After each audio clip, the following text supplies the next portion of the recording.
So we return again to the final installment in this series, which is the last chapter of Theory and Practice by Jürgen Habermas. This chapter is kind of a summation, a bringing together of a lot of the points that Habermas has been bringing up. And it kind of brings it together into a coherent framework, one complete picture that we can sit down and take a look at to get kind of a synoptic view of how all these concepts fit together.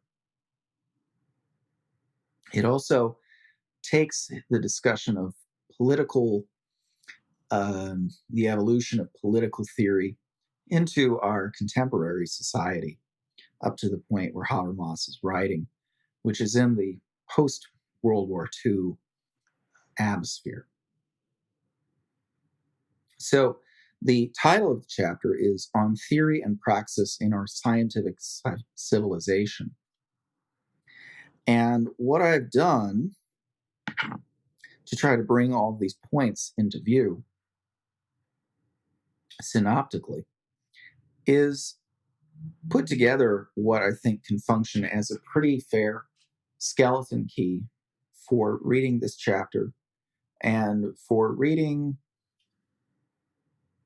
works by other members of the Frankfurt School, as well as Foucault, and some parts of Heidegger as well.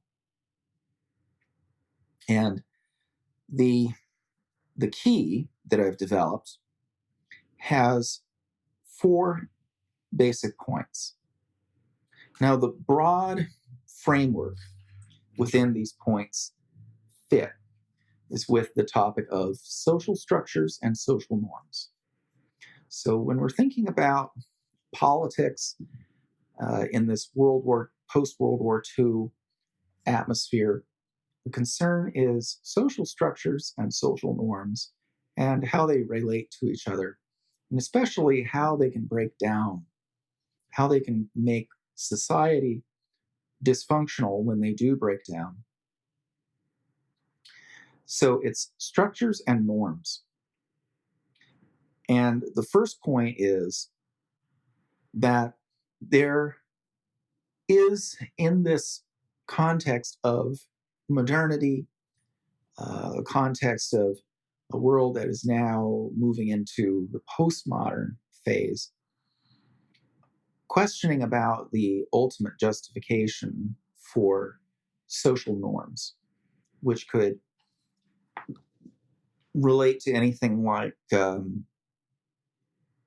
questioning whether there are certain aspects of our own society that could be changed, all the way up to universal ethical principles. So ideas about the good, ideas about justice, but also more particularly or more specifically, the ways in which we try to justify things, the ways in which we try to justify that certain things should be taken to be social norms. So our rationalization of the basic values that we take to be foundational for the social structures that we've created, and whether those basic values and norms have any underlying, let's say, metaphysical grounding, any ultimate grounding, is something that in our contemporary society is more and more questioned, seen as less and less something that can be taken for granted. And this is an aspect of modernity that has been around as kind of a consequence of Enlightenment era thinking, which has emphasized the need to question and in return develop one's own autonomy as part of that questioning. So, okay, we have social structures and social norms. The first point is that in our contemporary society, we don't take for granted that there are any justification for those norms. This takes us to the second point, number 2. But these norms can nevertheless be rationalized. We can attempt to explain them and justify them rationally as important values. And the example that I would give of that would be something as simple as saying, when we come into a restaurant where we work, or into factory labor situation where it's important to have clean hands, everybody has to wash their hands. So that could be a social norm in that situation, something that everybody acknowledges as something that is probably for the greater good and can be justified rationally. But, and this is now the third point, the interest of authority may be in maintaining adherence to norms that are dialectically related to power and authority itself. So there, the explanation of the word dialectical would simply be to say that if we were to negate the rules, the norms that are holding society together, society could begin to fall apart. And so the role of authority goes hand in hand with the norms that prevail in society and the role of authority in maintaining and enforcing those norms. But what may happen, which is where some dysfunctionality can creep into society, is that authority begins to use the norms that it enforces as ways of maintaining its own power, its own authority.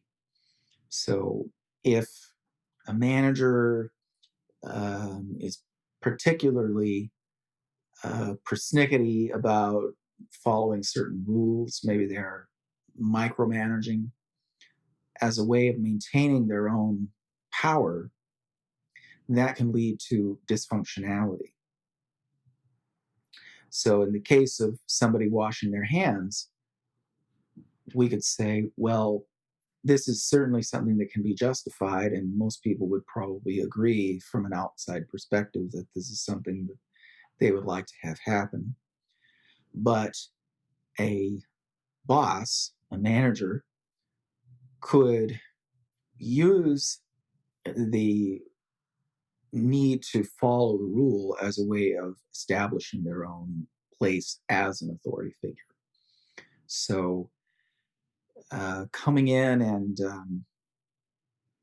demanding that somebody wash their hands before they've had a chance to actually wash them, and basically using all the rules, not just for the benefit of the maintenance of the goals of the organization, but to maintain their own place and authority, is one thing that can happen as a result of the relationship between authority, social structures, and social norms.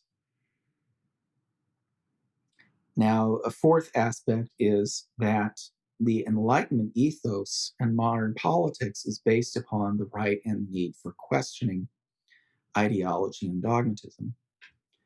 So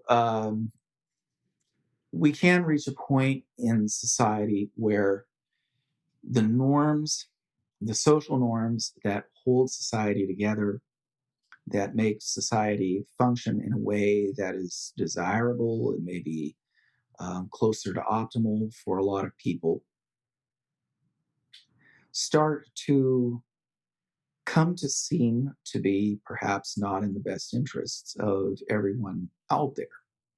So we could see examples of that sort of thing in questioning the way in which the police do the job of law enforcement in Minneapolis and in Portland and in a lot of places in the country right now. people are questioning the way in which police do their job, the way in which they exercise their authority, the way that they act as authority figures and enforcing the basic norms of society. A lot of people would probably agree that there are certain basic things that need to be done in order to have an orderly society. On the other hand, there are people who also feel justified in asserting that they have a right to question the way in which those who are in authority are carrying out the way in which they are applying that authority in the name of maintaining social cohesion. This takes us into a broader question about what society itself is supposed to be good for and what its aim should be. If we go back to the first couple of chapters with Habermas, we can look at the basic idea of a political society framed as one that merges together theory and practice, or theory and praxis. And when a society is functioning optimally, those two elements are in harmony. When a society breaks down, maybe the theory about how all these rules need to be in place and need to be followed is a good one, but maybe the way that they're being carried out is not a good one. In order for theory and praxis to come together in a political society, there has to be a way in which the voices of people are heard who are subject to the practical carrying out of the theory that is supposed to be holding society together. In one of the earlier discussions that we've had on this issue, I brought up the point that when it comes to making a decision about how to act, there can be a great gap between the way that you've theorized, the way that you've debated about how to do something, the way that it ought to be done, and the actual implementation of it. And a point that I brought up is that a lot of us have probably had that experience where we've debated about how to go about doing something, but then when it came to actually doing it, putting it into practice, a whole other set of circumstances began to prevail. Well, of course, that can happen in society on a daily basis. We have a theory, we have guidelines, we have certain rules that people are supposed to follow. But once we get into the practical aspects of carrying out that theory, making the theory work, we have to have theory and practice in harmony in order to achieve the best result. And of course, the best result goes hand in hand with the idea that, first of all, the theory is aimed toward the good, a certain good that we're all trying to achieve together. Okay. Carrying this point further as it relates to theory and practice and the classical theory of politics as it emerges out of Aristotle and Plato, political societies, just like other social groups, can be seen as being brought together toward, as working toward a certain purpose. And for a political society, the ultimate aim is to achieve some sort of good for all the citizens involved, all the members of the group. And that same kind of logic can be carried out even in the direction of just having a football team. Everyone is joined together for some good that they're all trying to achieve together. And the norms that are established for that team are established with a view toward the achievement of that good. There's also the aspect of justice, which comes into the picture as the goal of political societies is to become just societies. But the higher goal even above that is the achievement of some good for everyone in society. And that good can't be realized optimally unless there's a marriage of theory and practice. Well, this works very well with the way in which political theory evolved up to the point of the Enlightenment period, where people started to emphasize their right to question the way in which social norms are applied, or even question social norms themselves, and have a revolution like occurred in the French Revolution. So one thing to point out here is that because there has evolved in our political thinking the idea that there needs to be a way for people to think for themselves, that they need to be endowed with a right, with those rights that are inalienable, to think for themselves so that they can feel that they have some autonomy, and society can evolve and grow out of that basic dynamism.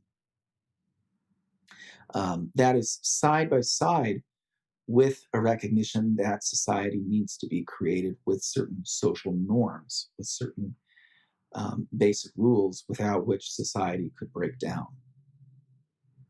And so with these two elements, the norms, the inalienable right to question the norms, sets the stage for a conflict between people in authority and people who are subject to that authority. And one of the directions that totalitarianism can take is when authority is so successful in asserting itself that people no longer question the rules and the way that they're carried out, the basic laws and the way that the laws are enforced.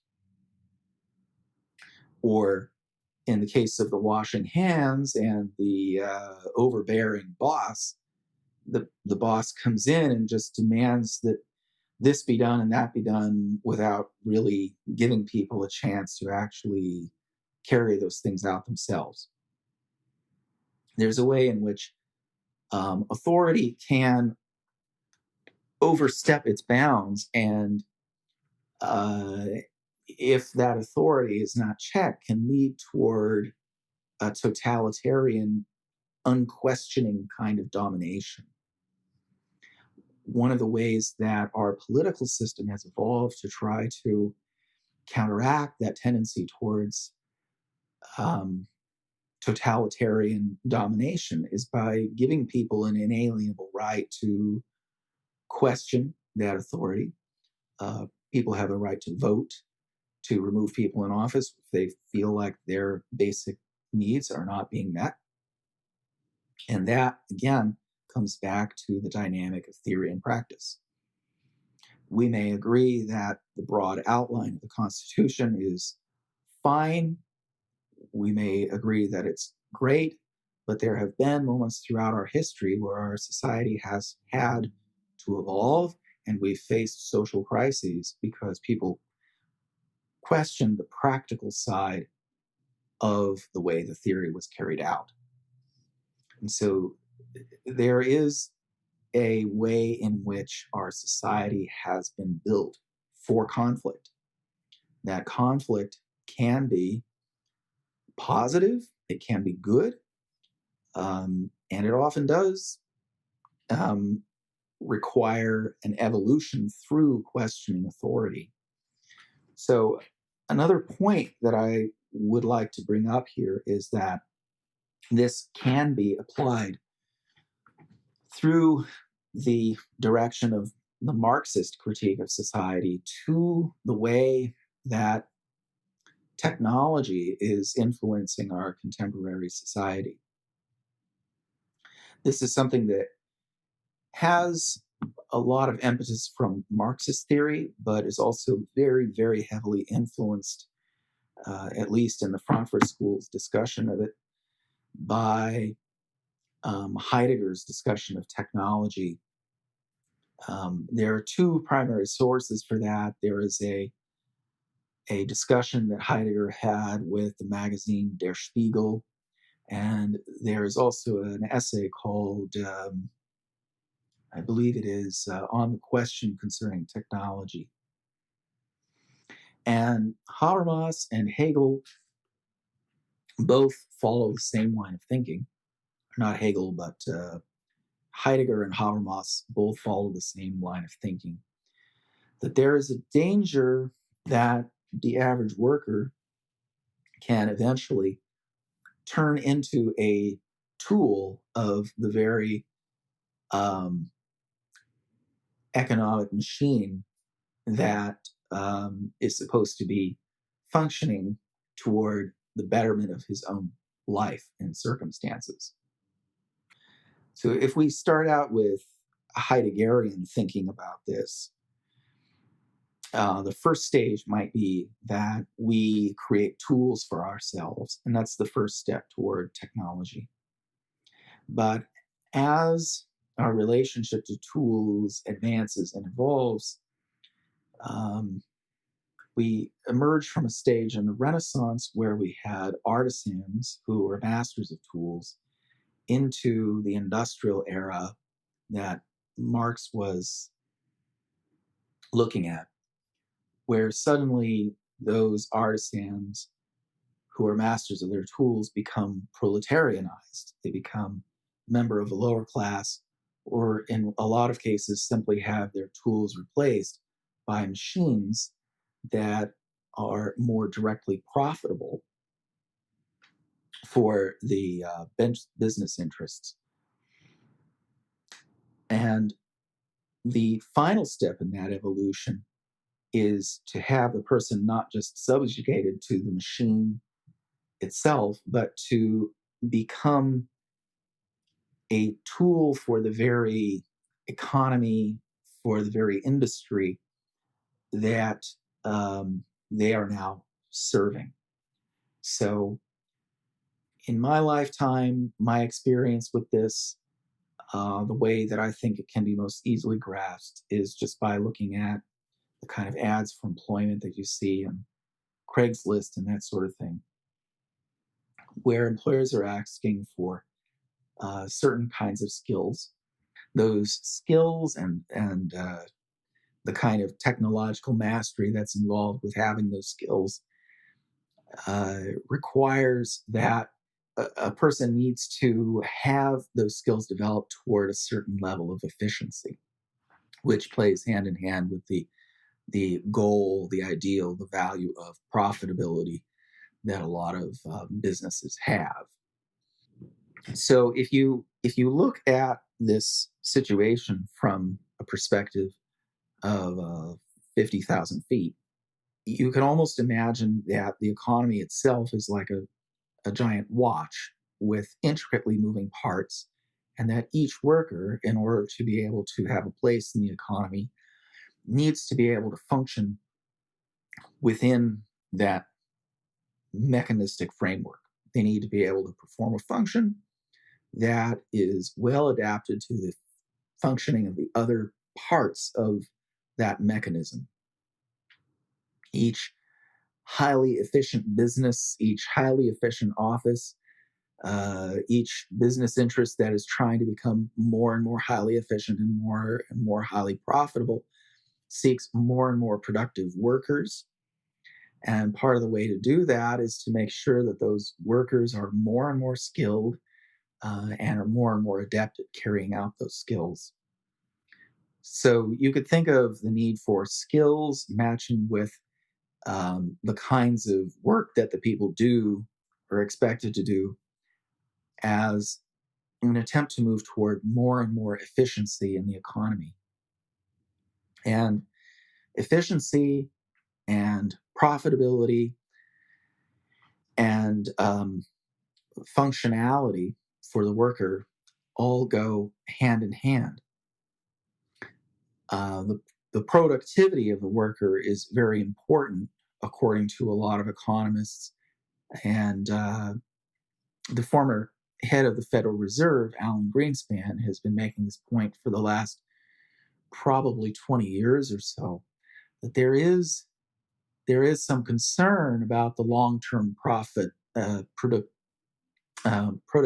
of the American worker, a concern that he's raised over and over again about whether we'll be able to maintain a level of productivity or whether that will fall. And if productivity falls, you may see a long downward trend in the economy toward less and less prosperity.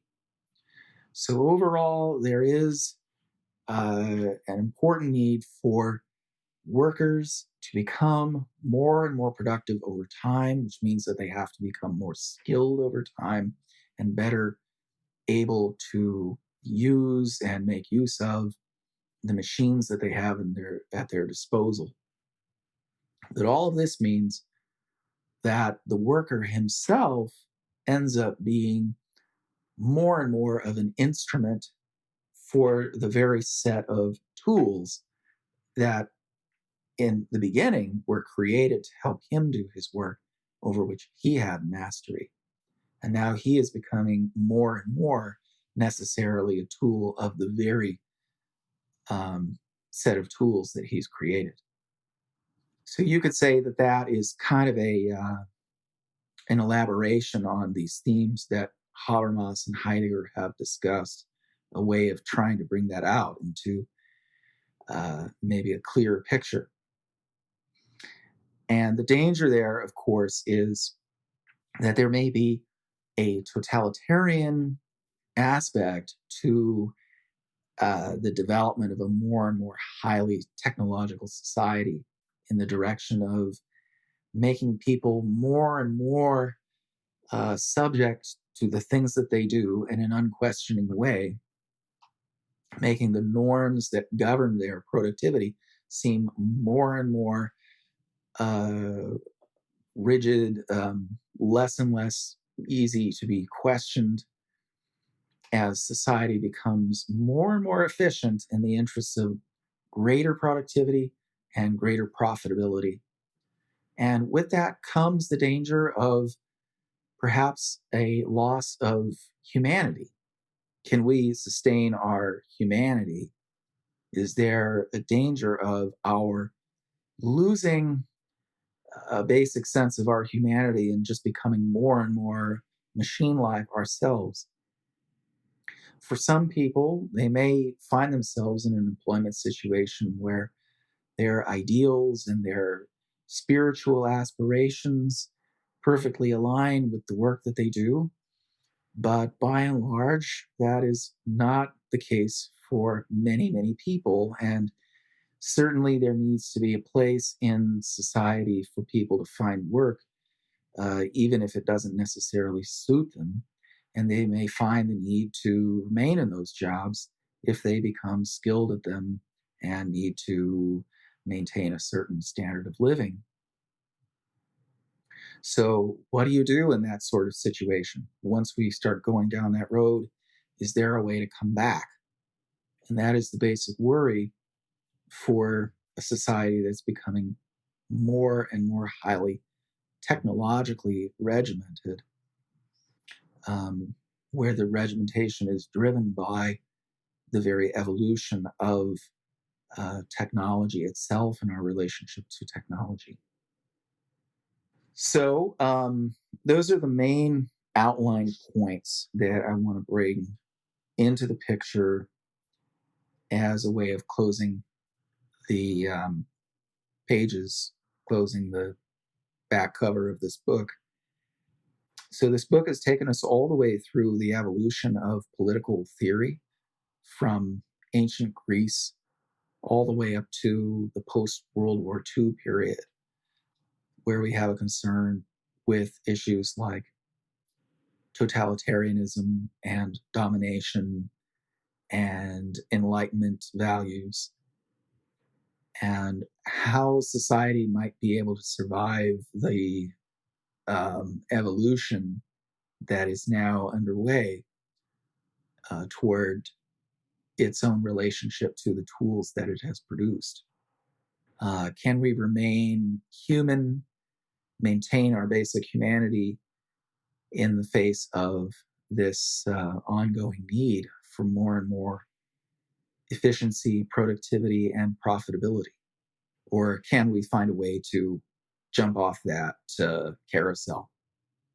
Are we going to become people who define ourselves more and more in terms of the way, the things that we need to learn and know and study in order to be productive in today's economy, the economy of the future? Or can we find ways in the spirit of humanism, which is an important aspect of enlightened thought, to assert our humanity? Within this framework, I think it's important to think about education and what education means for us. There is a debate out there between, on the one hand, people who say that we need to train people. We need to make sure that students have certain skills and that should be the mainstay of education. There are other people who have argued in favor of a more traditional humanistic approach to education, which looks at the education of the total person. So the people on the first side would say that it's important for students to read philosophy and literature and do things like that to grow as a total human person. On the other hand, there is certainly an imperative in the direction of making sure that students have the right skills so that they can be employed. And I think that personally, I don't think that we can neglect the need to grow as human beings.